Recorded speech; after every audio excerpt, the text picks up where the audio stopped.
శుక్లాంబరధరం విష్ణుం శశివర్ణం చతుర్భుజం ప్రసన్నవదనం ధ్యాయేత్ సర్వవిఘ్నోపశాంతయేత్ అగజానన పద్మార్కం గజాననమహర్నిశం అనేకదంతం భక్తానాం ఏకదంతముపాస్మహే శాంతాకారం భుజగశయనం పద్మనాభం సురేశం విశ్వాకారం గగనసదృశం మేఘవర్ణం శుభాంగం లక్ష్మీకాంతం కమలనయనం యోగిహృద్యానగమ్యం వందే విష్ణుం భవభయహరం సర్వలోకైకనాథం. గురుర్బ్రహ్మా గురుర్విష్ణు గురుర్దేవో మహేశ్వరః గురుర్సాక్షాత్ పరం బ్రహ్మ తస్మై శ్రీ గురవే నమః. ఈ ప్రేరణకు కారణమైనటువంటి గురుదేవులు బ్రహ్మశ్రీ చాగంటి కోటేశ్వరరావు గారి పాదపద్మాలకు సభక్తిపూర్వకంగా నమస్కరిస్తున్నాను. శ్రీ గురు 21వ శ్లోకం అండి. మరీచిర్దమనోహంస సువర్ణో భుజగోత్తమ సుపర్ణో భుజగోత్తమ హిరణ్యనాభ సుతప పా దగ్గర దీర్ఘం, అది సుతాప అని చదువుతుంటారు. హిరణ్యనాభ సుతప పద్మనాభ ప్రజాపతి. మరీచిర్దమనో హంస. ఇది మరీచిర్దమనో అనేటటువంటిది మళ్ళీ రెండింటిగా విడదీశారు వాటిని. మరీచయే నమః, దమనాయ నమః. ఈ మొట్టమొదటి పదానికి అర్థం ఏంటంటే తేజస్సు కలవారిలోకందరికీ కూడా మిక్కిలి తేజస్సు కలిగినటువంటి మహానుభావుడు. అంటే మనకి ప్రకాశవంతమైనటువంటివి చాలా ఉన్నాయి. సూర్యుడు, నక్షత్రాలు, ఇవన్నీ కూడా అంటే ఈ లైట్లు ఇవన్నీ కాదు, ఇవన్నీ మనం సృష్టించుకున్నవి. ఇవన్నీ కూడా వీటన్నిటికీ ఇవన్నీ కూడా ఏవి కూడా వీటికి ప్రకాశం ఏమీ లేదు. కరెంట్ పోతే కనుక ఏ లైట్ వెలగదు, స్విచ్ అయిపోతే కనుక ఏ లైట్ వెలగదు. అది 1000 క్యాండిల్ అయినా 10,000 క్యాండిల్ అయినా. కానీ సూర్యుడికి ఏ స్విచ్ వేయక్కర్లేదు, ఆయన వచ్చేస్తాడు. అలాగే నక్షత్రాలకు ఏ స్విచ్ వేయక్కర్లేదు, చంద్రుడి యొక్క వెన్నులకు ఏ స్విచ్ అక్కర్లేదు. అవన్నీ స్వయం ప్రకాశాలు. అవన్నీ కూడా అంటే చంద్రుడేమో సూర్యుడి దగ్గర నుంచి తీసుకుని ఆ వెలుగుతో ఆయన ప్రకాశిస్తాడు. నక్షత్రాలు కానీ సూర్యుడు కానీ వీళ్ళందరూ కూడా వాళ్ళంతటా వాళ్ళే ప్రకాశిస్తుంటారు. అటువంటి వాళ్ళకి తేజస్సుని ఇచ్చినటువంటి వాడు పరమాత్మ అని చెప్పాడు. కానీ వాటి తేజస్సు చాలా ఎక్కువ అనుకుంటే కనుక అటువంటి తేజస్సులందరికీ కూడా తేజస్సుని ఇచ్చేటటువంటి వాడు. అంటే ఆయన కనుక సంకల్పించుకుంటే, ఆయన కనుక అనుగ్రహం ఉంటే కనుక ఎవరైతే ఎట్టి పరిస్థితిలో ఎటువంటి కాంతిని చూడలేరో, అంటే పుట్టు గుడ్డి వాళ్ళు అయి ఉంటారో అటువంటి వాళ్ళకి కూడా చూపుని ఇవ్వగలిగినటువంటి వాడు. ఉదాహరణ కావాలంటే ధృతరాష్ట్రుడికి విశ్వరూప సందర్శనప్పుడు ఆయన ఆ దివ్య దృష్టిని ప్రసాదించగానే చూసి వెంటనే నాకు వద్దు, ఉపసంహరించుకో, నాకు వద్దు దృష్టిని, నేను చూడను ఈ లోకాన్ని. ఎందుకంటే నిన్ను చూసినటువంటి ఈ కళ్ళతోటి మళ్ళీ నాకు లోకాన్ని, పాపుల్ని, నా పిల్లలైనా సరే ఎవరిని చూడటం నాకు ఇష్టం లేదు. కాబట్టి అది ఉపసంహరించుకో, తీసేసే నాకు దృష్టి అని చెప్తే వెంటనే మళ్ళీ ఆ దృష్టిని తీసేస్తాడు. అలాగే అది అంటే ధృతరాష్ట్రుడు పుట్టుగురుడు కాబట్టి ఆయనకి ఇచ్చాడు. కానీ జ్ఞానవంతులకి ఎవరికైతే జ్ఞాననేత్రం అనేటటువంటి తెలుసుకుంటుందో, అదే మన మూడో కన్ను అని చెప్తారు. శివుడికి ఉన్నటువంటి మూడో కన్ను అదే మనకు కూడా ఉంది, మూడో కన్ను అని చెప్తారు. అది జ్ఞాననేత్రము. అది మామూలుగా ఎవరికి కనిపించదు. అదేమీ రక్తంతో మాంసంతో తయారైంది కాదు. ఆ జ్ఞానంతో ఎప్పుడైతే వికసనము పొందుతామో అప్పుడు భగవంతుని యొక్క సాక్షాత్కారం కలుగుతుంది. కాబట్టి అటువంటి తేజస్సును కలిగినటువంటి వాడు, అటువంటి తేజస్సుతో ఎవరినైనా కూడా ఉద్ధరించగలిగినటువంటి వాడు. అందుకనే మరీచయే నమః. రెండోది దమనయే నమః. దమనము అంటే దేన్నైనా కూడా అణచటం. అంటే ఈయన దేన్ని అణుస్తాడు? ఒకటి రాక్షసుల్ని మర్దిస్తాడు, దుష్టశక్తుల్ని మర్దిస్తాడు. మానవుల వరకు వస్తే కనుక ఏ సంసారం ఈ బంధముల వలన ఏదైతే మనకి తాపము కలుగుతుందో వాటన్నింటినీ కూడా కలిగించేటటువంటి వాడు. తాపం ఎప్పుడు కలుగుతుంది? ఎప్పుడైతే మనం ఆయన వైపు అడుగులు వేస్తామో, ఆయన అనుగ్రహం కోసం అడుగులు వేస్తామో అప్పుడు ఈ తాపం అంతా కూడా నశించిపోతుంది. అంటే ఎప్పుడైతే ఆయన వైపు అడుగులు వేస్తామో, ఈ బంధాలన్నీ వదిలించుకోవడానికి సిద్ధపడతాం, ఈ బంధాలకు ఎప్పుడైతే దూరం అవుతామో ఆయన అనుగ్రహానికి పాత్రలు అవుతాం, ఆ వైపు నడుస్తాం. కాబట్టి ఆ రకంగా మనల్ని అనుగ్రహించటానికి, మన యొక్క సంసార తాపం నుండి తొలగించడానికి ఆయనే ప్రధానమైనటువంటి వాడు. కాబట్టి దమనాయ నమః. తర్వాత మరీచిర్దమనో హంసః. మళ్ళీ హంసాయ నమః. ఈ హంసాయ నమః అనేటటువంటి దానికి అంతకుముందు కూడా మనం ఒకసారి అర్థాన్ని చెప్పుకున్నాం. హంస అంటే ఒక దివ్యమైనటువంటి పక్షి. అది కూడా మన ఎలా అయితే బాతు ఉందో, కొంగ ఉన్నదో ఇదన్నీ, కానీ దాన్ని చూసినటువంటి వాడు ఎవరూ లేరు. ఆ హంస అనేటటువంటిది కేవలం వర్ణనలలోనే నిలిచిపోతుంది. అందుకని హంస అనేటటువంటి దానికి కూడా చెరించేది అనేటటువంటి ఒక అర్థం. చెరించేది అంటే కదిలేది అని. ఎలా అయితే ఈ పక్షులన్నీ కూడా వాటంతటి వాటికి చలనం ఉంది, అవన్నీ కూడా కదులుతూ ఉండేటటువంటివి, అలాగే దీనికి కూడా చలనం ఉంది. కాబట్టి ఆ చలనమే హంస. హంసకి ఉన్నటువంటిది చలనము, అది కదలగలిగినటువంటి శక్తి కలిగినటువంటి, చలనం కలిగినటువంటి శక్తి కలిగినటువంటిది హంస. ఆ హంస ఎక్కడ ఉంది? మన యొక్క హృదయ కోశంలోనే ఉంది. కాబట్టి ఆ హంసావతారంలో హంతా సంగనాం అంటే ఎప్పుడైతే మనం జ్ఞాన దృష్టితోటి మన లోపల ఉన్నటువంటి ఆ పరమాత్మని తెలుసుకుంటామో అప్పుడు మనలో కూడా ఒక చైతన్యం అనేటటువంటిది కలిగి, చైతన్యము అనేటటువంటి అంటే చలనమే, చైతన్యం అన్నా కూడా కదలిక అనేటటువంటి అర్థం ఉంది.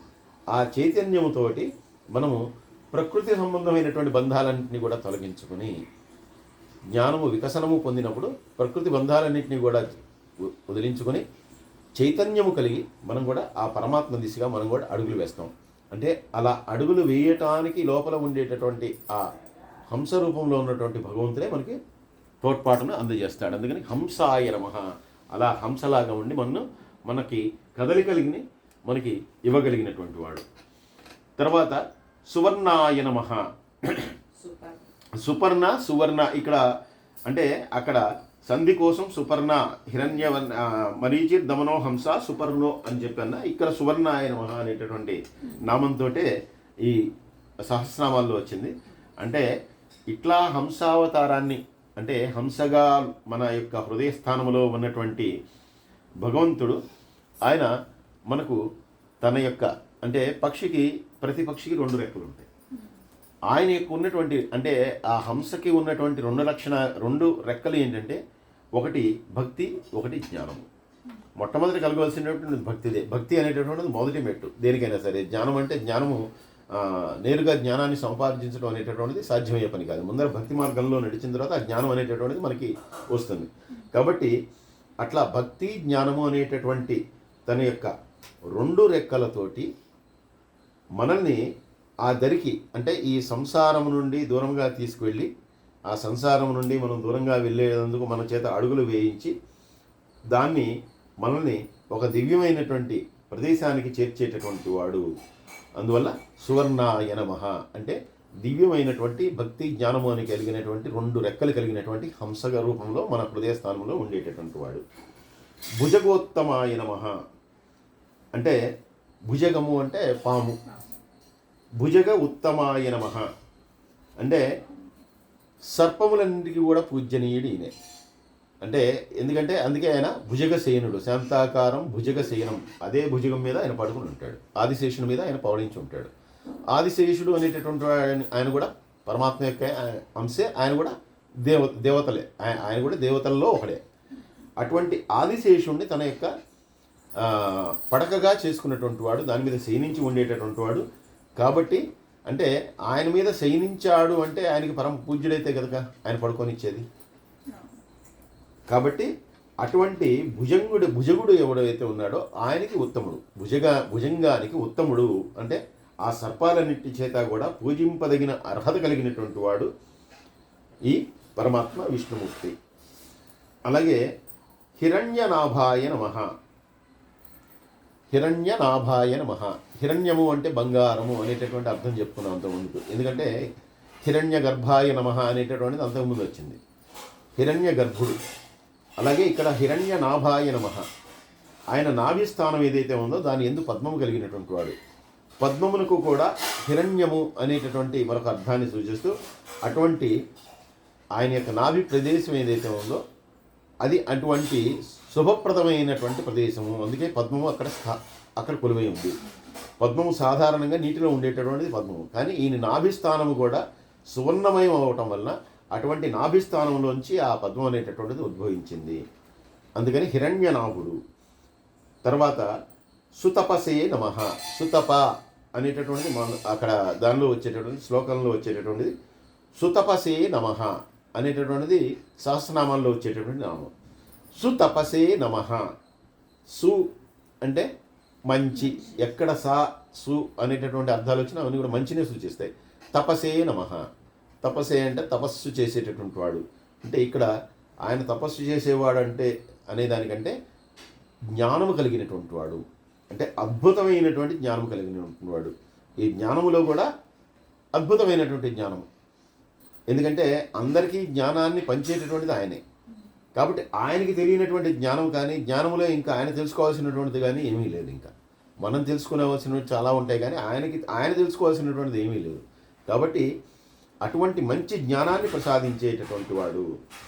అందుకే ప్రళయాంతంలో, అంటే ఎప్పుడైతే ఈ సృష్టిని అంతటిని కూడా తనలోకి తీసేసుకుంటాడో, మళ్ళీ తన యొక్క పరిజ్ఞానంతో మళ్ళీ సృష్టిలో ఏది కావాలో దాన్ని అంతా కూడా నిర్దేశించి ఆ సృష్టి అంతా కూడా జరిగేట్టు కారణభూతుడవుతాడు. అంటే తాను సృష్టించిన, లేదు వేరే వారి చేత సృష్టింపజేసిన దాని అందరికీ కారణభూతుడు ఆయనే. పద్మనాభాయ నమః. పద్మము నాభియందు కలివాడు. పైన హిరణ్యనాభాయ నమః, ఇక్కడ పద్మనాభాయ నమః. ఆయన నాభిలో పద్మము ఉన్నది అని, ఆ పద్మము నుండి ఈ బ్రహ్మగారు, ఆ పద్మము నుండి బ్రహ్మగారు ఉద్భవించారని మనం చెప్పుకుంటాం. కాబట్టి ఆ నాభి రూపంలోంచి, నాభి నుండి ఆ పద్మము అనేటటువంటిది పుట్టిందని. అలాగే ప్రజాపతయే నమః.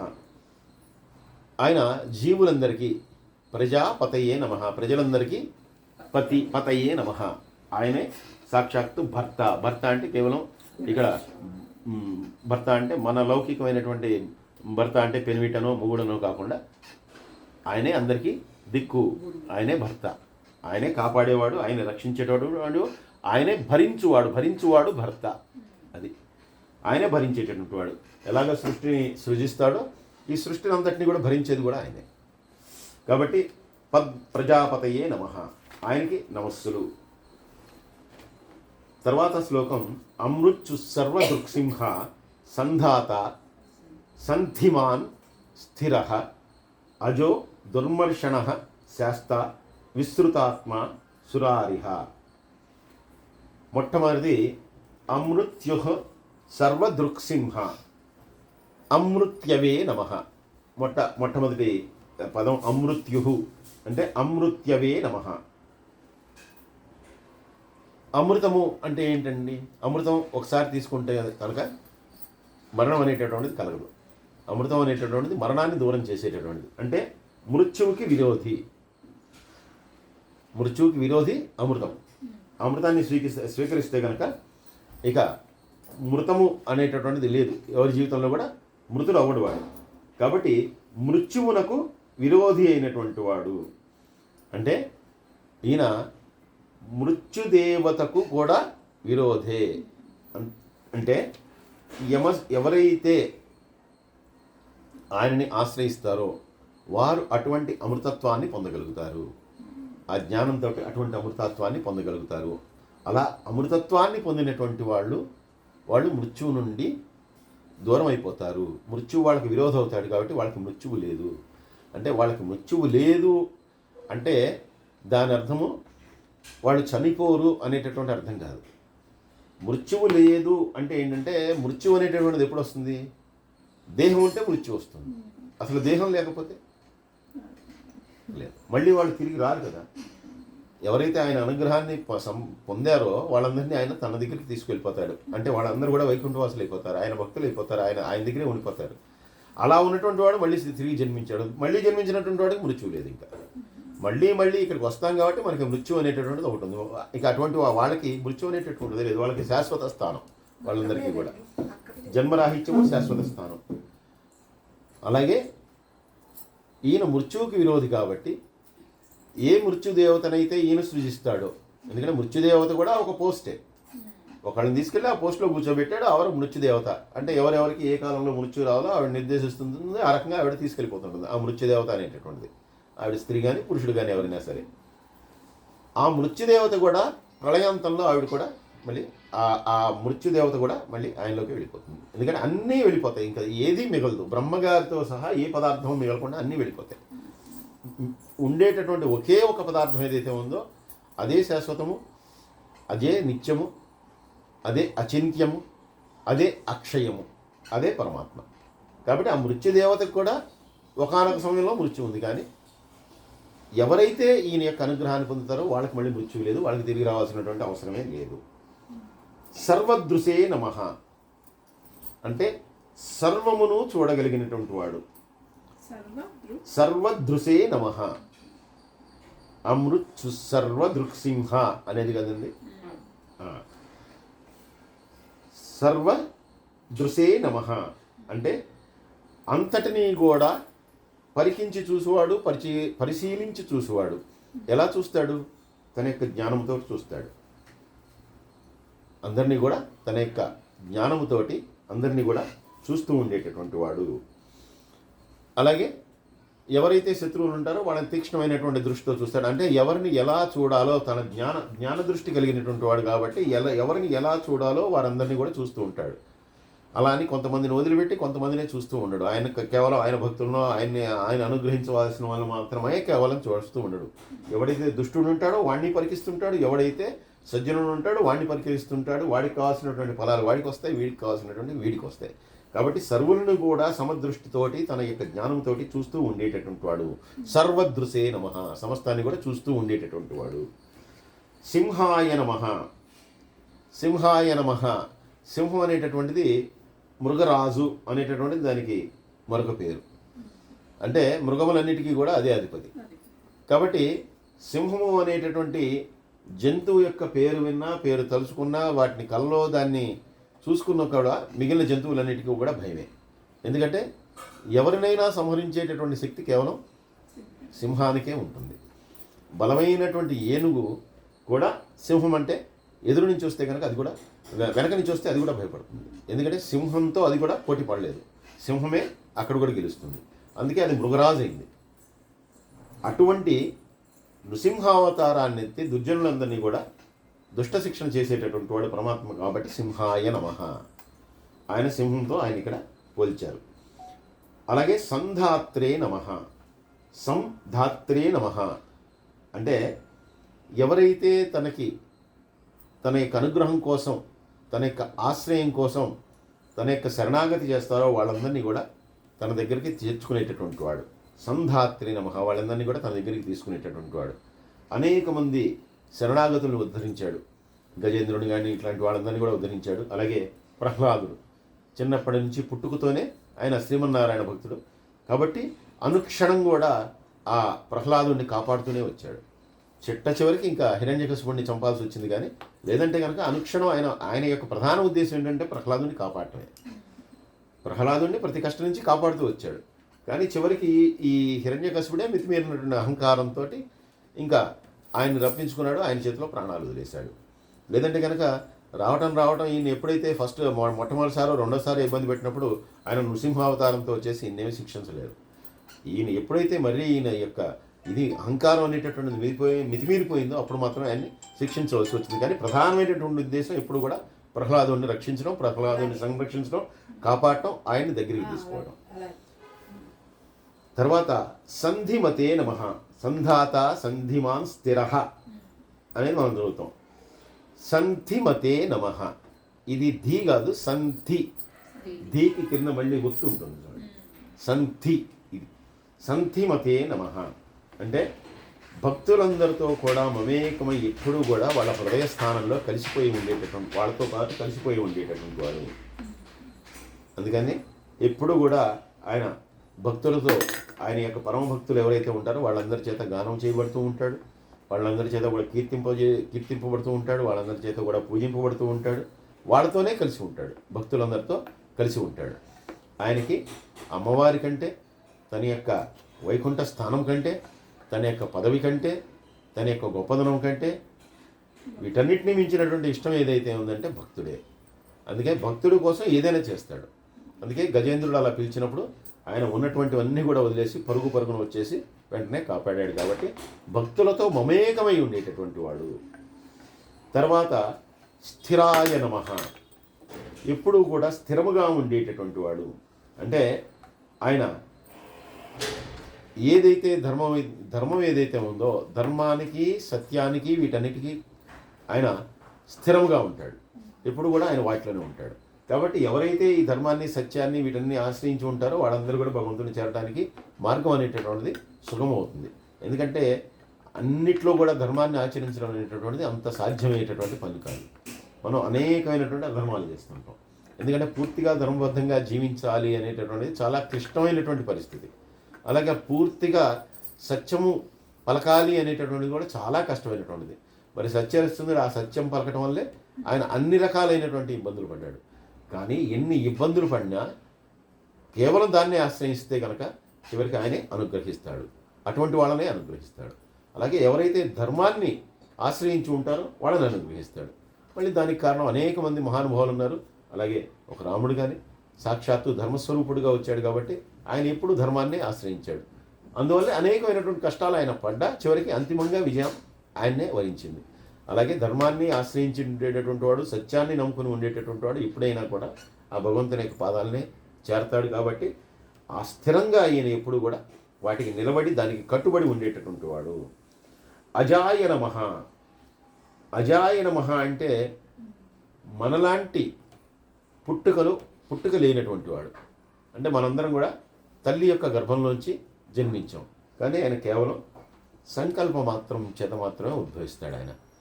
అదే స్వయంభూ లింగాలు కానీ స్వయంభూ విగ్రహాలంటే కూడా దానికి కారణం ఏంటంటే ఎవరూ ప్రతిష్ఠించినవి కావు. అది ఎవరో తయారు చేసినటువంటి విగ్రహం తీసుకొచ్చి అక్కడ ప్రతిష్ఠించినటువంటిది కాదు. ఆయన అంతటగా ఆయన మనల్ని అనుగ్రహించడం కోసం వచ్చినటువంటి స్థానం ఏదైతే ఉందో, రూపం ఏదైతే ఉందో దాన్ని స్వయంభూ అని చెప్పి అంటారు.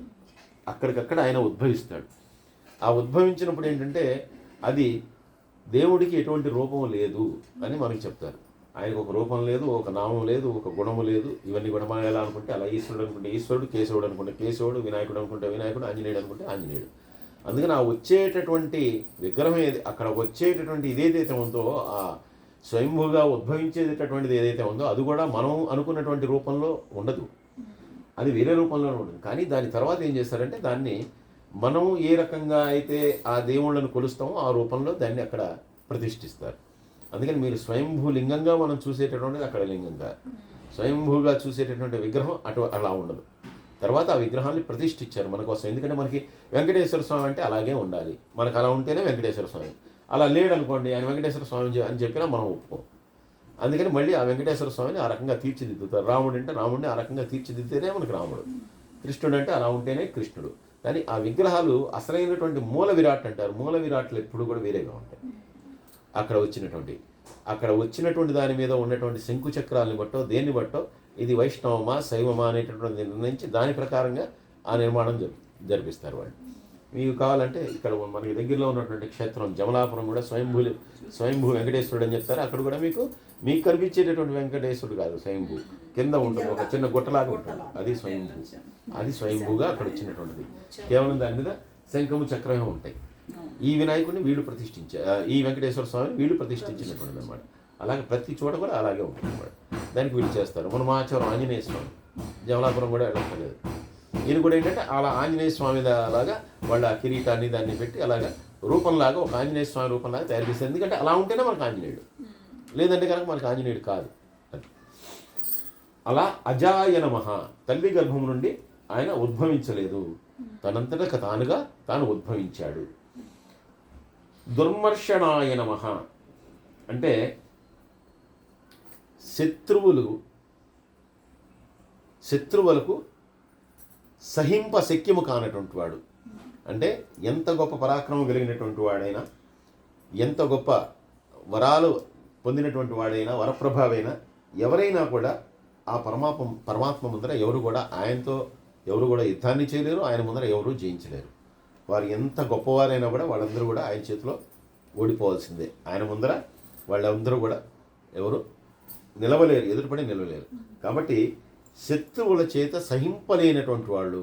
అందుకే ఎక్కువగా విష్ణువుకే ఎక్కువ మంది శత్రువులు.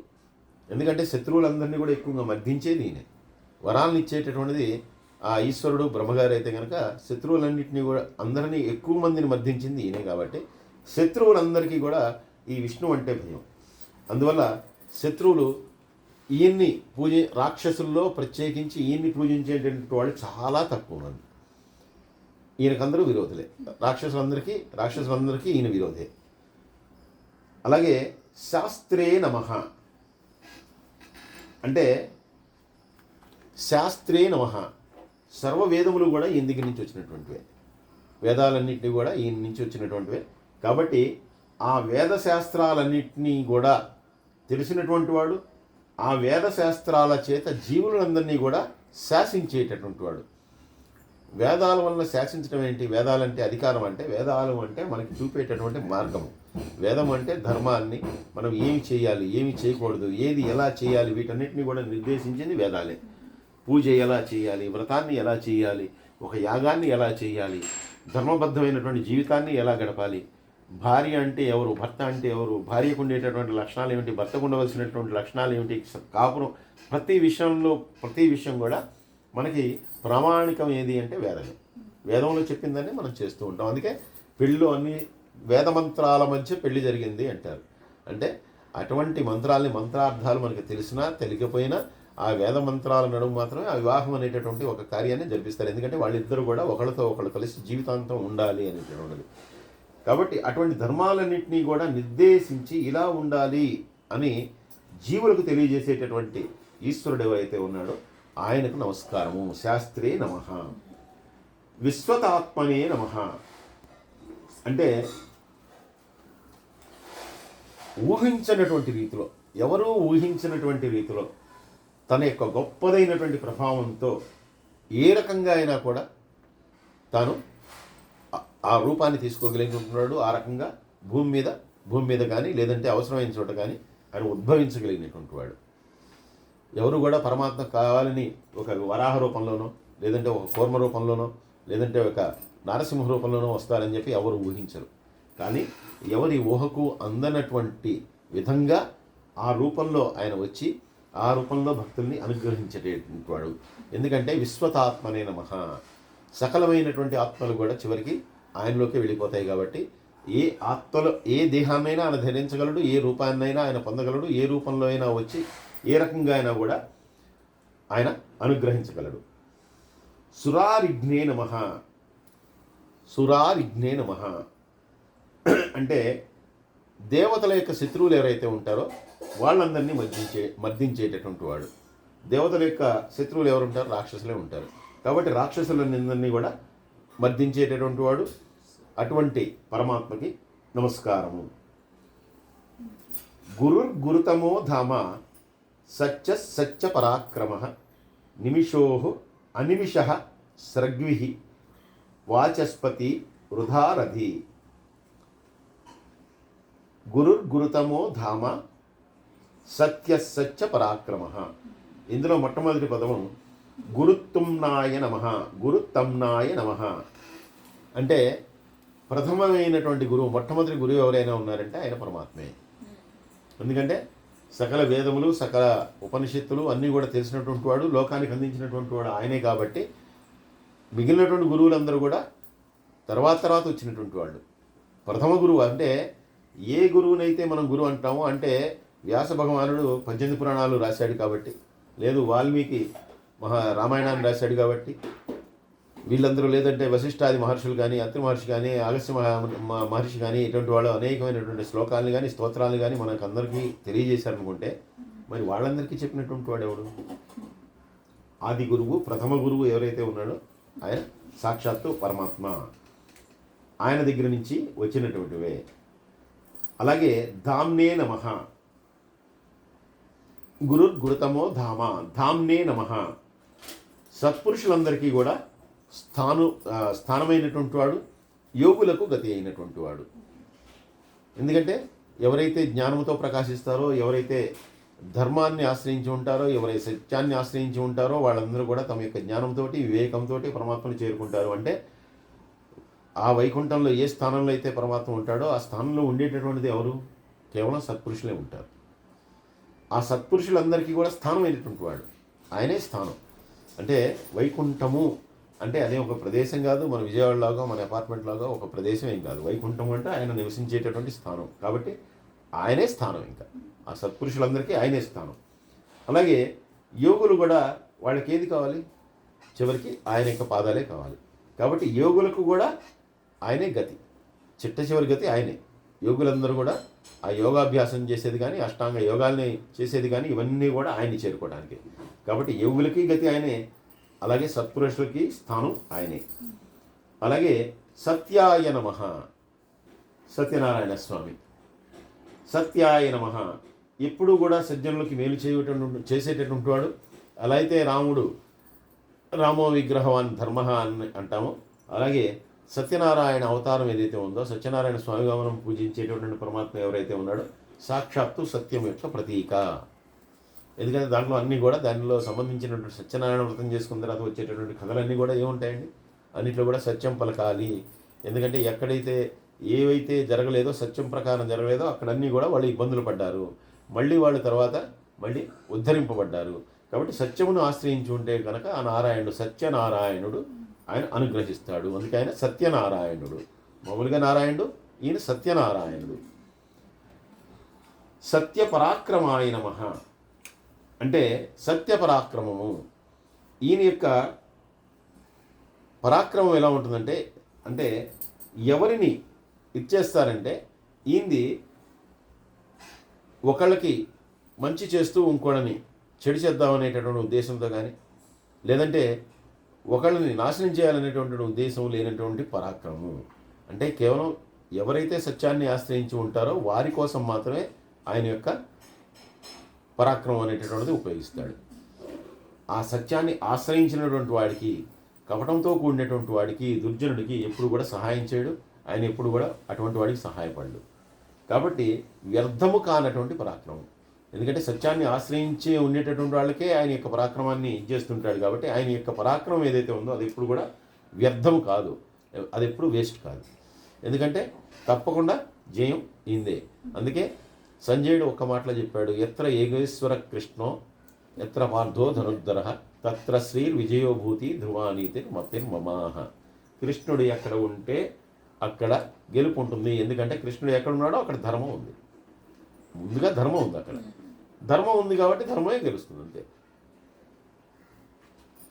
ధర్మం ఎప్పుడు గెలుస్తుంది, అధర్మం ఎప్పుడు నశిస్తుంది. కాబట్టి ధర్మం గెలుస్తుంది. అలాగే ఇక్కడ ఈయన కూడా ఆ సత్యమును ఆశ్రయించి ఉండేటటువంటి వాడికి ఆయన యొక్క పరాక్రమంతో విజయాన్ని కలిగిస్తాడు. కాబట్టి వ్యర్థము కానటువంటి పరాక్రమం కలిగినటువంటి వాడు. అలాగే నిమిషాయ నమః. నిమిషాయ నమః అంటే తన యొక్క వస్తుందండి. ఈ నిమిషో అనిమిష అది సంధి అయిపోతుంది అక్కడ. నిమిషాయ నమః అంటే యోగ నిద్ర చేత ఆయన కన్నులు మూసుకున్నవాడు అనేటటువంటిది స్థూలమైనటువంటి అర్థంగా ఇక్కడ మనకి చెప్తూ ఉన్నారు. అంటే ఈయన అసలు భగవంతుడు కనుక ఒక రెప్పపాటు వేసినా కూడా ప్రపంచం అంతా కూడా అల్లకల్లోలం అయిపోతుంది. కాబట్టి ఆయన నిద్రపోయాడు, లేదంటే 6 నెలలు నిద్రలో ఉన్నాడు. శయన ఏకాదశి, ఉత్థాన ఏకాదశి ఇవన్నీ కూడా మన కోసం మనం పెట్టుకున్నటువంటివే. కానీ ఆయన నిజంగా శయనిస్తే కనుక ఒక క్షణం కన్ను మూసినా కూడా మొత్తం ప్రపంచం అంతా కూడా అల్లకల్లోలం అయిపోతుంది. ఒక క్షణం కరెంటు పోతే ఎలా అయితే మనందరం కూడా నిద్రలో ఉన్నవాళ్ళం కూడా ఉలిక్కిపడి లేస్తాం, అలాగే ఆయన ఒక్క క్షణం కనుక కన్ను మూస్తే కనుక, రెప్ప వేస్తే కనుక ఈ సృష్టి అంతా కూడా అల్లకల్లోలం అయిపోతుంది. కాబట్టి ఆయన ఎప్పుడు నిద్రిస్తాడు అంటే, ఎవరైతే తన యొక్క భక్తికి విరోధంగా ఉంటారో, తన యొక్క అనుగ్రహానికి విరోధంగా ఉంటారో, తన అనుగ్రహానికి పాత్రులు కారో అటువంటి వారి పట్ల నిద్రిస్తున్న వాళ్ళలాగా ఉంటాడు. అంటే వారి పట్ల మాత్రం ఎప్పుడూ సేనించి ఉండేటటువంటి పరమాత్మ. ఎందుకంటే వాళ్ళకి ఎప్పుడు కూడా కళ్ళు తెరవడు, వాళ్ళని ఎప్పుడు అనుగ్రహించడు. కానీ ఎవరైతే తనను సంపూర్ణమైనటువంటి భక్తితోటి ఆశ్రయిస్తారో వారందరినీ కూడా ఉద్ధరిస్తాడు. కాబట్టి ఎవరైతే భక్తి మార్గంలో వెళ్ళరో, భక్తి మార్గానికి విరోధకులుగా ఉంటారో, ఆయనకు విరోధకులుగా ఉంటారో వాళ్ళందరికీ కూడా ఈయన శయనమూర్తే. అటువంటి వాళ్ళందరికీ ఈయన యోగనంతలో ఉన్నటువంటి వాడే. కానీ పరమాత్మ ఎప్పుడు కూడా నిద్రించడు. వెంటనే అనిమిషాయ నమః, వెంటనే దానికి మళ్ళీ చెప్తున్నారు. నిమిషాయ నమః, అనిమిషాయ నమః.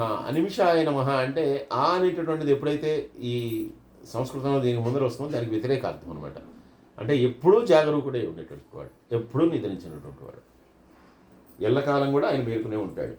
కాబట్టి ఒక్క క్షణం కూడా ఏమరపాటు లేకుండా ఒక్క క్షణం కూడా రెప్ప వేయకుండా ఆయన ఎప్పుడు కూడా ఈ సమస్తమైనటువంటి విశ్వాన్ని కూడా పరికించి చూస్తూ ఉంటాడు. అందులో ఎవరికి ఏది కావాలో దాన్ని అందజేస్తూ ఉంటాడు, ఎవరికి ఏది కావాలో దాన్ని అనుగ్రహిస్తూ ఉంటాడు. అటువంటి అనిమిషాయ నమః, రెప్ప కూడా ముయ్యనటువంటి వాడు.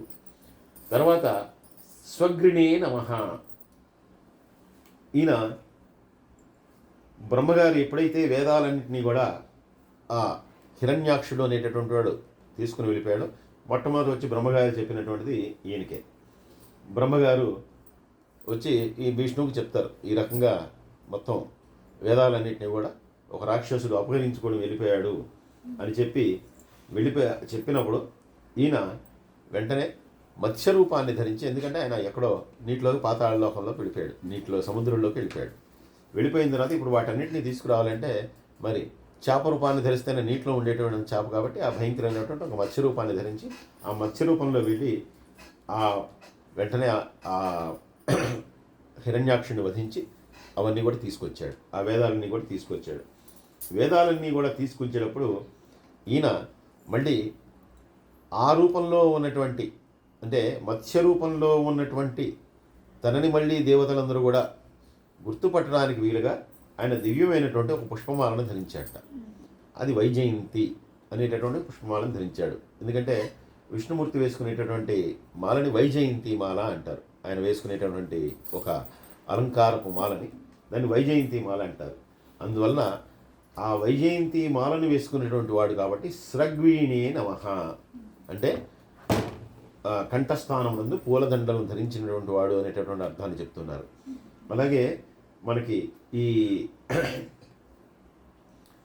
వాలి సుగ్రీవుని యొక్క యుద్ధంలో కూడా వాళ్ళిద్దరిని గుర్తుపట్టడానికి వీలుగా వాళ్ళిద్దరిని కూడా అటువంటి మాలలు వేసుకోమని చెప్తాడు. కాకపోతే అక్కడ వాళ్ళ దగ్గర వైజయంతి మాలలు ఉండవు కాబట్టి ఇద్దరు కూడా ఒకరే రకమైన ఉంటాయి కాబట్టి అక్కడ ఉన్నటువంటి అడవిలో ఉన్నటువంటి పువ్వులతో మాలలాగా వేసుకోమని చెప్పి రాముడు చెప్తాడు. ఎందుకంటే ఎవరో గుర్తుపెట్టుకోవడం నాకు చాలా కష్టంగా ఉంది అని చెప్పి వేసుకున్నప్పుడు ఆ సుగ్రీవుడు కూడా సాక్షాత్తు ఆయన కూడా భగవంతునికి అంశతో వచ్చినటువంటి వాడే. ఆయన అటువంటి మాలను ధరించడం ద్వారా వెంటనే గుర్తుపెట్టి రాముడు ఎవరిని సంహరించాలో వారిని సంహరిస్తాడు. కాబట్టి దివ్యమైనటువంటి వైజయంతి అనేటటువంటి పుష్పమాలను ధరించినటువంటి పరమాత్మ. వాచస్పతయే నమః. వాచస్పతి అంటే చక్కని వాచము కలిగినటువంటి వాడు, అంటే చక్కని వాక్కు కలిగినటువంటి వాడు. ఎందుకంటే వేదాలన్నిటినీ కూడా అపౌరుషంలో అంటారు. వాటికి అంటే ఎటువంటి ఇది స్క్రిప్ట్ లేదు, ఎటువంటి పుస్తకము లేదు.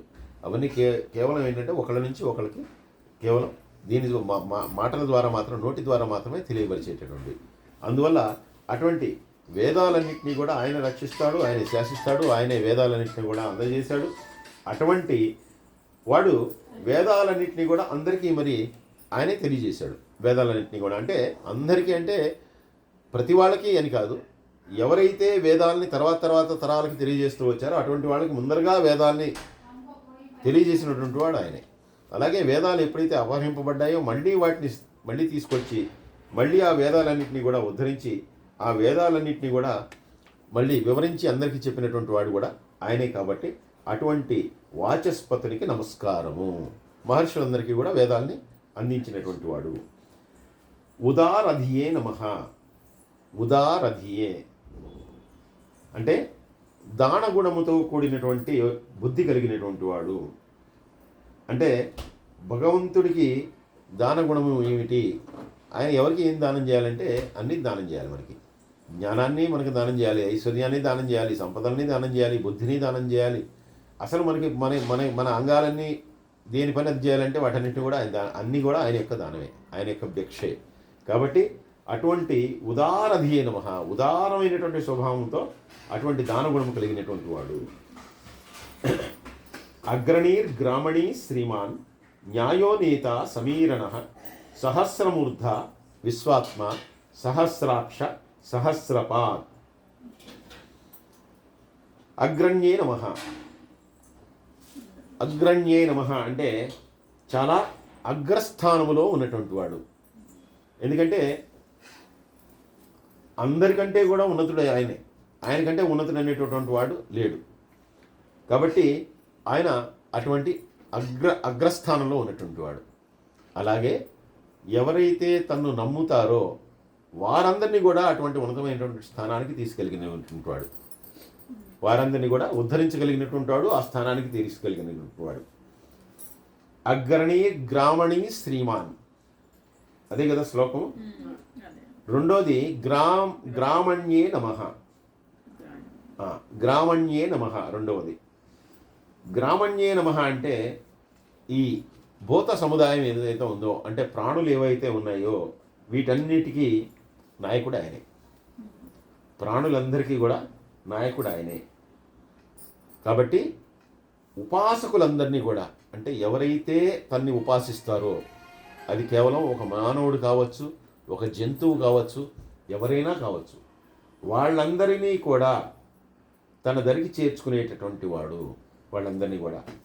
అందుకే రామాయణంలో ఒక చిన్న ఉడత సహాయం చేస్తే ఆ ఉడతకే మోక్షాన్ని ఇచ్చాడు, శ్రీరాముడు ఆ ఉడతకే మోక్షాన్ని ఇచ్చాడు. కాబట్టి ఎవరైతే తన్ని ఆశ్రయిస్తారో ప్రాణకోటిలో ఏదైనా సరే, భూత సముదాయానికి అంతటికీ కూడా ఆయనే నాయకుడు, ఆయనే పతి. ఆ సముదాయాన్ని అంతటిని కూడా ఆయనే భరిస్తాడు, ఆయనే పోషిస్తాడు, ఆయనే రక్షిస్తాడు, ఆయనే కాపాడుతాడు. అలా కాపాడి అటువంటి ఉపాసకులు ఎవరైతే ఉంటారో వీటిలో వారందరికీ కూడా గొప్పదైనటువంటి ఆ వైకుంఠ స్థానాన్ని, అంటే తన యొక్క పాదస్థానాన్ని కలిగజేస్తాడు. అనేక మంది విశ్వక్సేనుడు కానీ, గరుడు కానీ, ఇలాంటి మహానుభావులు ఎందరినో ఆ రకంగా ఉద్ధరించి, వారు ఏ రూపంలో ఉన్నా కూడా వాళ్ళందరినీ ఉద్ధరించాడు, ఉద్ధరించి తన దగ్గరికి చేర్చుకున్నాడు. శ్రీమతే నమః, మళ్ళీ ఇంతకు ముందు కూడా ఇదే పదం వచ్చింది. అంటే అత్యంత శోభ కలిగినటువంటి వాడు, ఆయన యొక్క రూపమే అద్భుతమైనటువంటి రూపం. అంటే ఏ రూపము లేనటువంటి వాడు అంటూనే మనం రూపాన్ని గురించి చెప్పుకుంటున్నాడు. మళ్ళీ ఏ రూపము లేదు, కానీ ఆయనకి చాలా సుందరమైనటువంటి రూపము. అంటే సుందరమైనటువంటి రూపం ఎక్కడుంది? విష్ణుమూర్తికి లేదండి, ఆయనకు వచ్చినటువంటి అవతారాల్లో ఉంది. అది మనం గ్రహించాల్సింది. అది విష్ణుమూర్తి రూపం అనుకోకూడదు. అంటే విష్ణుమూర్తి అంటే పరమాత్మ, లేదంటే శివుడు, వాళ్ళకు కాదు. ఏ రూపంతో అయితే భూమి మీద అవతరించాడో వాటిలో సుందరమైనటువంటి రూపంతో. ఎందుకంటే భూమి మీద మరి మానవుల మధ్యలో సంచరించాలి, కాబట్టి మానవుల మధ్య సంచరించాలి కాబట్టి అటువంటి రూపాలని కలిగి ఇక్కడికి వచ్చాడు. కాబట్టి రాముడు చాలా సౌందర్యమైనటువంటి రూపంతో వచ్చాడు. అలాగే కృష్ణుడిగా కూడా చాలా సౌందర్యవంతమైనటువంటి రూపంతో వచ్చాడు. అటువంటి వాడు ఆ పరమాత్మ. ఆయన యొక్క నేత్రములే కాదు, ఆయన యొక్క నాసికే కాదు, ఆయన యొక్క అంటే ప్రతి అంగము కూడా శోభాయమానంగా ఉంటుంది. ఎందుకంటే సాక్షాత్తు శోభలన్నిటికీ కూడా మూలస్థానమైనటువంటి లక్ష్మీదేవి ఆయన యొక్క వక్షస్థలంలో ఉంటుంది. కాబట్టి ఈయన శ్రీమతే నమః, అటువంటి శోభతో కూడినటువంటి వాడు. తర్వాత న్యాయాయ నమః, అంటే న్యాయముగా భక్తులకి ఉపకారం చేసేటటువంటి వాడు. ఇందులో మళ్ళీ ఒకడికి ఎక్కువ ఒకడికి తక్కువ పక్షపాతం ఏమీ లేదు. వాడు గర్భదరిద్రుడైనా, వాడు కోటీశ్వరుడైనా, ఎవరికైనా కూడా సమన్యాయం, ఒకటే న్యాయం. వాడి భక్తికే అక్కడ ఇంపార్టెన్స్ కానీ, వాడి యొక్క స్థానానికి కానీ, వాడి యొక్క పదవికి కానీ, వాడి యొక్క డబ్బుకి కానీ, వాడి యొక్క మిగిలినటువంటి వాటికి కానీ దేనికి కూడా మార్కులు లేవు అక్కడ. వాడి భక్తి మాత్రమే మార్క్ అక్కడ. కాబట్టి ఆ భక్తిని బట్టి న్యాయములు, అంటే అన్యాయం అనేటటువంటిది లేకుండా కేవలం న్యాయంతో మాత్రమే విచారణ చేస్తాడు. ఆ న్యాయంతో మాత్రమే తన యొక్క అనుగ్రహాన్ని ప్రసాదిస్తాడు. తర్వాత నేత్రే నమః. ఈ నేత్రే నమః అంటే నేత్రే అంటే నేత్రములు. కాబట్టి అంటే ఈ నేత్రములు ఆయన యొక్క నేత్రముల గురించి చెప్పట్లేదు. ఎవరైతే ఆయన్ని భక్తితో సేవిస్తారో, ఎవరైతే ఆయన యొక్క ఉపాసకులు ఉంటారో, ఎవరైతే ఆయన్ని భక్తులు ఉంటారో వాళ్ళందరికీ కూడా దివ్యమైనటువంటి నేత్రాలను ప్రసాదిస్తాడు. దివ్యమైనటువంటి నేత్రాలను ప్రసాదించడం అంటే జ్ఞానాన్ని ప్రసాదిస్తాడు. జ్ఞానాన్ని ప్రసాదించి జ్ఞానాన్ని ప్రసాదించడం ద్వారా ఆయన్ని చేరుకోవటానికి ఒక మార్గాన్ని చూపిస్తాడు. అటువంటి నేత్రే నమః, అటువంటి నేత్రాలను ప్రసాదించేటటువంటి వాడు. సమీరణాయ నమః అంటే మళ్ళీ దీని అర్థం కూడా సమీరణాయ నమః, విశ్వంలో ఉండేటటువంటి ప్రాణులన్నింటినీ కూడా నడిపించేటటువంటి వాడు. అలాగే ఎవరికి ఏ కార్యమైతే ఇష్టమవుతుందో, అంటే దేని మీద ఆసక్తి ఉంటుందో ఆ ప్రకారంగా దాని యందు ప్రవర్తించేట్టుగా చేసేటటువంటి వాడు. అంటే ఎవరైనా సరే మనం ఇదే చెయ్యాలి అని చెప్పి నిర్దేశించలేదు. ఇప్పుడు అందుకే మనకి వర్ణాశ్రమ ధర్మాలు చెప్పినా ఏవి చెప్పినా కూడా అన్నీ కూడా చేయాలని చెప్పారు. కాకపోతే ఒక్కో వర్ణానికి ఒక్కోటి చేయాలని చెప్పారు, కానీ అన్ని పనులు అందరూ చేయాలి. కాబట్టి ఇదే చెయ్యాలి, ఇది చేయకుండా ఉండడానికి వీలు లేదు అనేటటువంటిది ఏమీ కూడా నిర్దేశించలేదు. కాకపోతే ఒకరికి వ్యవసాయం ఇష్టం, ఒకరికేమో మంత్రశాస్త్రం ఇష్టం, ఒకరికి పూజాధికారులు ఇష్టం, ఇంకోళ్ళకి పశుపోషణ ఇష్టం, ఇంకోళ్ళకి వ్యాపారం ఇష్టం. అందుకే ఏం చేశారు, ఎవరికి కావాల్సిన వారికి కేటాయించి ఇది వీళ్ళు చేయాలి, అది వాళ్ళు చేయాలి అని చెప్పి నిర్దేశించారు. ఈ నిర్దేశించినటువంటి వాటినే వర్ణాశ్రమ ధర్మాలు, అంటే ఎవరు ఏది చేయాలో దాన్ని చేయమన్నారు. అలాగే స్త్రీలకి కొన్ని, పురుషులకు కొన్ని, ఎందుకంటే శరీరాకృతిని బట్టి వారి యొక్క శక్తిని బట్టి కొన్ని అనేటటువంటి వారికి చెప్పబడింది.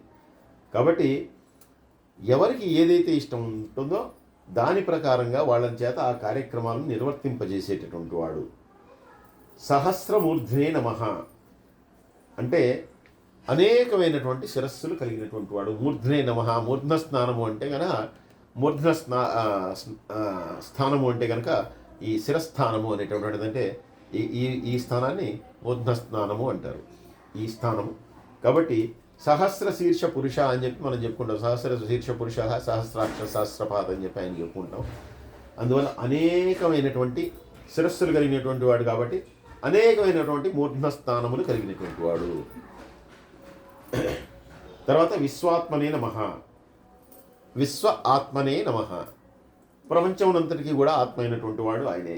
ప్రపంచం అంతా కూడా ఆయన యొక్క సృజనే కాబట్టి ఆ ప్రపంచంలో ఉన్నటువంటి ప్రాణులన్నింటినీ అన్నీ కూడా ఆయన చేత సృజింపబడినవి కాబట్టి వాటిలో ఉన్నటువంటి ఆత్మలన్నీ కూడా ఆయనవే. కాబట్టి విశ్వాత్మని నమః. సహస్రాక్షాయ నమః. అక్షి అంటే కనులు, అలాగే కొన్ని వేల కోట్ల కనులు కలిగినటువంటి వాడు. అనేకమైన, ఇంకా వేలు కోట్లు అనేటటువంటిది, ఎందుకంటే వేలు కోట్లు అనేటటువంటి దానికి కూడా లెక్క ఉంది. అనేకమైన కనులు కలిగినటువంటి వాడు. సహస్రపాదే నమః. అనేకమైనటువంటి పాదములు కలిగినటువంటి, అనేకమైనటువంటి మూర్ధ స్థానములు కలిగినటువంటి వాడు, అనేకమైనటువంటి శిరస్సులు కలిగినటువంటి వాడు, అనేకమైనటువంటి పాదములు కలిగినటువంటి వాడు, అనేకమైనటువంటి కన్నులు కలిగినటువంటి వాడు. అన్నీ అనేకమే.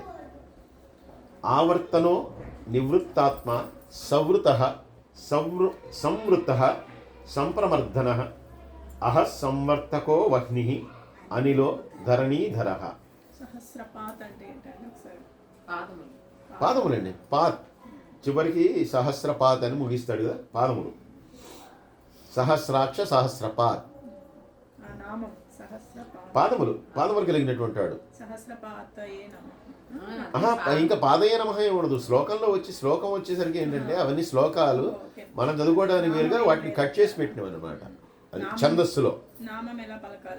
ఇది నామాలు అంటే మనకి ఆ రోజు వచ్చారు. ఇప్పుడు విష్ణు సహస్రనామ స్తోత్రము మనం చేసేది, అంటే మనం స్తోత్రం చేస్తున్నాం. ఇవి నామాలు వేరు. అంటే పూజ చేసేటప్పుడు నామాలు, పూజ చేసేటప్పుడు ఏం చేస్తారు, ప్రతి నామానికి ముందర ఒక ఓం అనేటటువంటి ఓంకారాన్ని చేర్చి చివరిలో నమః నమః నమః, ఓం శివాయ నమః, ఓం భవాయ నమః, ఇలా అంటారు. ఓం సర్వాయ నమః అంటే ఆ నామాన్ని చెప్పి నమః నమస్కారం నమస్కారం నమస్కారం అని. స్తోత్రము అంటే ఒక పాట లాంటిది అనుకోండి. ఆయన నామాలన్నింటినీ కూడా ఒక పూలదండలాగా కూర్చి దాన్ని ఒక స్తోత్రము చేస్తున్నాం. ఆ స్తోత్రం మనం చదివేటటువంటిది. ఆ స్తోత్రంలో మీకు మళ్ళీ నమః నమః రావు, ఓంకారాలు రావు ముందర. మనం ఓంకారం కూడా ముందర మనం పెట్టుకుని ఓం అనేటటువంటి ఓంకారంతో మొదలుపెట్టి మనం చదువుకుంటున్నాం అంతే. మీకు ఇవి శ్లోకాల మధ్య ఓంకారం ఎక్కడ వచ్చింది, రాదు. ఇవన్నీ ఏంటంటే మళ్ళీ వ్యాకరణము, ఛందస్సు, ఇవన్నీ ఏంటంటే గ్రామర్ ఉంటుంది. ఈ గ్రామర్ ప్రకారం ఏంటంటే దీన్ని ఛందస్సులో ఈ శ్లోకాలన్నింటినీ కూడా తీసుకొస్తారు. ఇవన్నీ కూడా అనుష్టుప్ ఛందః అని మనం చదువుకుంటాం. అంటే అనుష్టుప్ ఛందః అంటే 8 పదాలు ఒక శ్లోకంలో పెట్టారు వీటిని. సాధారణంగా అనుష్టుప్ ఛందస్సు అనేటటువంటిది ఏంటంటే చదవటానికి ఈజీగా ఉంటుంది. అందుకని ఎక్కువగా మనకు వచ్చేవన్నీ కూడా అనుష్టుప్ ఛందస్సులోనే వస్తాయి. అందుకని విష్ణు సహస్రనామం కూడా అంత అనుష్టుప్ ఛందస్సులో చెప్పబడింది. ఒక్కో శ్లోకంలో మీకు 8 పదాలు వస్తాయి అన్నమాట. ఈ 8 పదాలు వచ్చినప్పుడు 8 పదాలను ఏం చేస్తారంటే ఆ ఛందస్సుకు తగినట్టుగా వీటిని కొన్ని చోట్ల కట్ చేస్తారు, కొన్ని చోట్ల సంధితోటి అవి రెండు కలిసిపోతాయి. ఇందాక నిమిషో అనిమిషో స్రగ్వి, నిమిషో అనిమిష స్రగ్వి, నిమిషో అనిమిషో అంటే నిమిషో అనిమిషో కలిపితే నిమిషో నిమిష అయిపోతుంది. అది ఛందస్సు, వ్యాకరణం మళ్ళీ అది వేరే సబ్జెక్ట్. అందువల్ల మీకు సహస్రపాద్ అందరితో అయిపోయింది, కట్ చేశాడు అంటే సహస్రపాదం అని కలిగినటువంటి వాడు. రెండు సార్లు చెప్పాడు, సహస్రాక్ష సహస్రపాద్, సహస్రక్ష సహస్రపాద్ ఒకసారి చెప్తాడు అంతే. ఈ మళ్ళీ విడదీసి మళ్ళీ పాదాయ నమః అండు. ఇక్కడ ఆవర్తనాయ నమః అంటే ఆవర్తనము అంటే తిరగటం అండి. ఆవర్తనం అంటే తిరగటం. భ్రామయన్ సర్వభూతాని అని దీనికి అర్థం చెప్తున్నారు. అంటే సకల ప్రాణుల్లో కూడా తిరుగుతూ ఉండేటటువంటి వాడు. ఎందుకంటే ఆత్మరూపంలో ఉన్నటువంటిది ఆయనే కదా. అందువల్ల పశువు కావచ్చు, పక్షి కావచ్చు, కీటకం కావచ్చు, దేనిలో అయినా సరే వీటన్నిటిలో కూడా ఆవర్తనం చేసేటటువంటి వాడు, తిరుగుతూ ఉండేటటువంటి వాడు. అంతేకాదు కాలచక్రాన్ని శాసించేటటువంటి వాడు కూడా ఆయనే. ఆ కాలచక్రంలోనే మనం వస్తూ ఉంటాం. అంటే రఘురామ్ ఏదో రాసి ఉంటాడు, 1965లో నేను పుట్టాడు, 1965 ఏదో రాసి ఉంటాడు. ఎండింగ్ డేట్ కూడా ఏదో రాస్తాడు, ఎక్స్పైరీ డేట్ కూడా ఏదో. ఆ డేట్కి మళ్ళీ ఆ కాలచక్రంలో ఆ ఇయర్ రాగానే టక్ అక్కడ అయిపోతుంది. మళ్ళీ ఎక్కడో ఉంటుంది దానికి, మళ్ళీ రీబర్త్ మళ్ళీ ఎక్కడో ఉంటుంది. మళ్ళీ ఆ కాలచక్రం తిరుగుతూ ఉంటుంది, దానిలో మళ్ళీ మనం వస్తాం అనమాట. మళ్ళీ ఎక్కడో ఎండింగ్ పెడతాడు. అంటే ఏ పదార్థానికైనా ఎలా అయితే ఎక్స్పైరీ డేట్ ఉందో మనకు కూడా ఎక్స్పైరీ డేట్ ఉంది. ఎక్స్పైరీ డేట్ అయిన తర్వాత మళ్ళీ ఎటువంటి ప్రోడక్ట్ వస్తుందనేది మనకు తెలియదు. అందుకే మళ్ళీ మంచి ప్రోడక్ట్గా రావాలంటే మంచి చేసుకో, ఏదో ఒక ప్రోడక్ట్గా రావాలంటే ఏదైనా చేసుకో, అంతే సింపుల్గా చెప్పాలంటే. అందువల్ల ఎక్స్పైరీ డేట్తో వచ్చాం. ఆయన అన్నింటిలో తిరుగుతుంటాడు. ఆవర్తన ఆయన మహా, కాలచక్రాన్ని నడిపేటటువంటి కూడా ఆయనే. నివృత్తాత్మనే నమః అంటే సంసార బంధము నుండి తప్పించుకోగలిగినటువంటి శక్తిని ప్రసాదించేటటువంటి నివృత్తి. నివృత్తి అంటే వదిలి వెళ్ళిపోవడం. నివృత్తాత్మనే నమః. ఏ ఆత్మ అయితే ప్రాణకోటిలో ఉందో అటువంటి ఆత్మకి నివృత్తాత్మనే నమః, దాన్ని తొలగించేటటువంటి దాన్ని కూడా ప్రసాదించేటటువంటి ఆయనే. కాబట్టి ఎవరైతే మళ్ళీ అలా ఆయన అనుకుంటాడో అటువంటి వాడికి సంసార బంధాలతో పని లేకుండా ఉద్ధరిస్తాడు. సంవృతాయ నమః అంటే ఆయన యొక్క మాయ చేత ఆయన అంతటా ఉన్నాడు, అన్ని చోట్ల ఉన్నాడు. కానీ మనము అటువంటి మాయలో ఉండిపోయి ఆయన ఉన్నాడు అనేటటువంటి విషయాన్ని తెలుసుకోలేక ఎక్కడెక్కడో ఆయన కోసం వెతుక్కుంటాం. ఇల్లు ఎలా అయితే వంటింట్లోకి వెళ్ళి ఎవరూ లేరు కాబట్టి నేను పాలు తాగేయచ్చు అని చెప్పి పాలు తాగుతుందో, మనం సీసీ కెమెరా పెట్టుకున్నాం అనుకోండి, మన సీసీ కెమెరాలో కనపడుతుంది. దాన్ని తెలియదు కదా పిచ్చి మొహానికి సీసీ కెమెరా పెట్టాడని. అలాగే ఆయన సీసీ కెమెరాతో మొత్తం చూస్తూ ఉంటాడు. కానీ అక్కడ సీసీ కెమెరా ఉందని మనకు తెలియదు, అజ్ఞానం ఉంటుంది కాబట్టి. అసలు సీసీ కెమెరా ఎక్కడో పెట్టక్కర్లా, ఇక్కడే పెట్టాడు, లోపలే పెట్టాడు ఓ సీసీ కెమెరాని. ఆ సీసీ కెమెరాలో అన్నీ చూస్తూ ఉంటాడు. కానీ ఇక్కడ సీసీ కెమెరా ఉంది అని చెప్పి మనకు తెలియదు. మనకు తెలియక మనం అన్నీ చేస్తూ ఉంటాం. అది అందువల్ల అజ్ఞానంతో మనం దాన్ని కప్పేసుకుని ఆయన ఎక్కడ ఉన్నాడో తెలుసుకోలేక మనం చేస్తూ ఉంటాం. కానీ అన్నిటినీ ఆయన ఉండి చూస్తూనే ఉంటాడు. కాబట్టి మాయ చేత ఈ జ్ఞానమునంతటినీ కప్పేసినటువంటి వాడు, అజ్ఞానాన్ని కప్పేసినటువంటి వాడు. ఆ అజ్ఞానాన్ని తొలగించుకుంటే జ్ఞానం అనేటటువంటిది మనం జ్ఞానం వైపు వెళ్తాం. కాబట్టి మనం ఆయన కప్పినటువంటి మాయ ఏదైతే ఉందో అది అజ్ఞాన రూపంలో మనల్ని ఆవరించుకుని ఉంటుంది. అది చివరిదాకా మనం వదిలిపెట్టదు, మనం చివరిదాకా దానిలోనే ఉండిపోతాం. సంప్రమర్ధాయ నమః అంటే దుష్టుల్ని మర్దించేటటువంటి వాడు. ఏ రకంగా మర్దిస్తాడు అంటే యముడి రూపంలోనూ మర్దిస్తాడు, అలాగే రుద్ర రూపంలోనూ. రుద్రుడు కూడా అంతా కూడా లయం చేసుకునేటటువంటి వాడు రుద్రుడు. అంటే దేన్నైనా కూడా చివరికి తనలోకి తీసుకునేటటువంటి వాడు ఆ రుద్ర రూపం. ఈ రెండు రూపాల్లో అంటే యముడిగా కూడా మరి మర్దించేటటువంటి ఆయన. మనం చేసినటువంటి పాపాలన్నిటికీ కూడా మనకి శిక్షల్ని విధించేటటువంటి వాడు, శిక్షల్ని అమలు చేయించేటటువంటి వాడు యముడే. కాబట్టి ఈ రెండు రూపాల్లో ఆయన మర్దిస్తూ ఉంటాడు. అహస్సంవర్తకాయ నమః. అహస్సంవర్తకాయ నమః.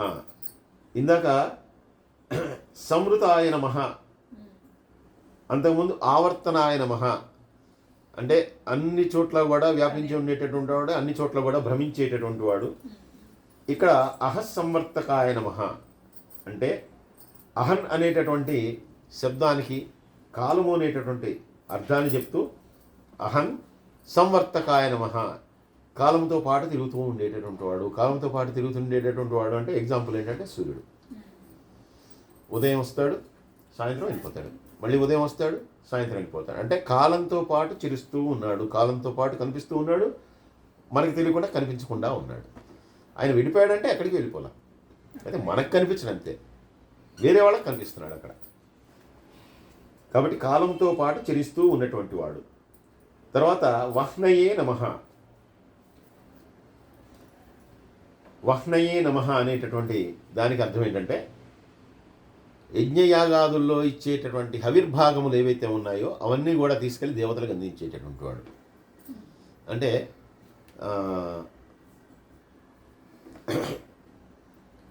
దేవతలకి హవ్యములు అని చెప్పి ఇస్తారు. అంటే అవి నెయ్యి, లేదంటే కనుక పేలాలు, కొన్ని మంగళమైనటువంటి పదార్థాలు ఉన్నాయి, అవే వేస్తారు తప్పితే అక్కడ హోమం చేస్తున్నాం కదా అని చెప్పి మన ఇంట్లో ఉన్నటువంటి అన్నం, పప్పు, బిర్యానీ, లేదంటే దేవుడికి ఇష్టం ఇంకోటి ఏదో మిరపకాయ బజ్జీలు ఇవన్నీ వేయరు. దానిలో కొన్ని పవిత్రమైనటువంటి పదార్థాలు ఏవైతే చెప్పారో వాటిని మాత్రమే వేస్తారు వాటిలో. ఎందుకంటే వాళ్ళు వాటిని స్వీకరిస్తారు తప్పితే ఏది పడితే అది వాళ్ళు స్వీకరించరు. అంటే స్వీకరించరు అంటే ఎందుకు స్వీకరించరండి? అగ్ని వేస్తే ఏదైనా అది దగ్ధమైపోతుంది. అంటే అలా ఏ పదార్థాన్ని పడితే ఆ పదార్థాన్ని వేయరనమాట. వాళ్ళందరికీ కూడా ఆ పదార్థాలనే వేస్తారు. అలా వేసినటువంటివి మనం అన్నీ కూడా అగ్నిలోనే వేస్తున్నాం. మరి అంటే మామూలుగా చూసినా అగ్నిలోనే వేస్తున్నాం. అగ్నిలోనే వేసి అగ్నయే ఇదం నమః అంటారు, ప్రజాపతయే ఇదం నమః అంటారు, రుద్రాయ ఇదం నమః అంటారు. అంటే ఎవరికి ఇస్తున్నామో దానికి నమస్కారం అని చెప్పి వాళ్ళకి వేస్తారు. వాళ్ళకి వేసినప్పుడు వేసేవన్నీ అగ్నిలో వేస్తే కనుక వాళ్ళందరికీ ఎలా వెళ్తున్నాయి అంటే వాళ్ళందరికీ తీసుకెళ్ళి ఇచ్చేవాడు ఈయనే. మళ్ళీ వాళ్ళందరినీ సృజించేటటువంటి వాడు ఈయనే, వాళ్ళందరికీ ఆ పోస్టులు ఇచ్చేటటువంటి వాడు ఆయనే, వాళ్ళందరికీ మళ్ళీ వాళ్ళ యొక్క హవిస్సులను వాళ్ళకి తీసుకెళ్ళి అందజేసేటటువంటి వాడు ఈయనే. అందుకే ఈయన యజ్ఞభోక్త, యజ్ఞ పురుషుడు, యజ్ఞకర్త అన్నీ ఈయన. అనిలాయ నమః అంటే ప్రాణవాయు స్వరూపుడు. ఆయనే ప్రాణవాయువుగా ఉంటూ సమస్తమైనటువంటి ప్రాణులకి కూడా ప్రాణాన్ని ఇస్తూ ఉంటాడు. అందుకే సైన్స్ కూడా మిగిలినటువంటి బాడీ ఎలా ఫామ్ అయింది, లేదంటే ఇది ఎలా వచ్చింది, అది ఎలా వచ్చింది, స్పెరం ద్వారా మన యొక్క లోపంలో ఫీటస్ అనేది ఫామ్ అయింది, ఇవన్నీ కనుక్కుంటారు. కానీ ప్రాణం అనేటటువంటిది ఎలా వచ్చింది అనేది ఎవరికి అంత చిక్కనటువంటి విషయం. అది ఎలా వచ్చింది ఎవరికి తెలియదు. ప్రాణం ఎలా వస్తుందో తెలియదు, ఎలా పోతుందో తెలియదు. కాబట్టి ఆ ప్రాణవాయువు స్వరూపంలో ఉండి ప్రాణవాయువుని ఇచ్చేటటువంటి వాడు ఆయనే. కాబట్టి అనిలాయ నమః. తర్వాత ధరణీధరాయ నమః. ఈ భూమినంతటినీ కూడా భరించేటటువంటి వాడు. భూమిని ఎలా భరిస్తాడు అంటే ఒకసారి వరాహ రూపంలో వచ్చి భూమినంతా కూడా తన యొక్క కోరల మీద పైకి తీసుకొచ్చాడు. అలాగే ఈ భూమి అంతా కూడా ఇలా ఉన్నా కూడా ఈ భూమి అంతా కూడా కింద శేషుడి మీద ఉంది అని చెప్పి అంటారు. అంటే ఆ శేషుడు తన యొక్క పడగలలో ఒక పడగ మీద ఈ భూమినంతటిని కూడా మోస్తున్నాడు అని. కాబట్టి ఈ భూమి కూడా కింద మళ్ళీ అనేకమైనటువంటి లోకాలు ఉన్నాయి. 7 లోకాలు ఇంకా కింద ఉన్నాయి భూమి కింద. కాబట్టి ఆ 7 లోకాల్లో చిట్ట చివరి లోకంలో ఉండేటటువంటి శేషుడు ఎవరైతే ఉన్నాడో ఆయన యొక్క శిరస్సు మీద ఇదంతా కూడా ఆధారపడి ఉంది. ఆ శేషుడు ఎవరు అంటే సాక్షాత్తు ఈయన యొక్క అంశే, ఈయన యొక్క అవతారమే. కాబట్టి ఈ భూమినంతటిని కూడా భరిస్తున్నటువంటి వాడు అనేది ఈ పదానికి. ఈ ధరణీధరాయ నమః. ధరణి ధరాయ, ధర అంటే ధరించటం, ధరణి అంటే భూమి, భూమిని ధరించినటువంటి వాడు. ఇది 25వ శ్లోకం. సర్వే జనా సుఖినో భవంతు, సమస్త లోకా సుఖినో భవంతు. స్వస్తి.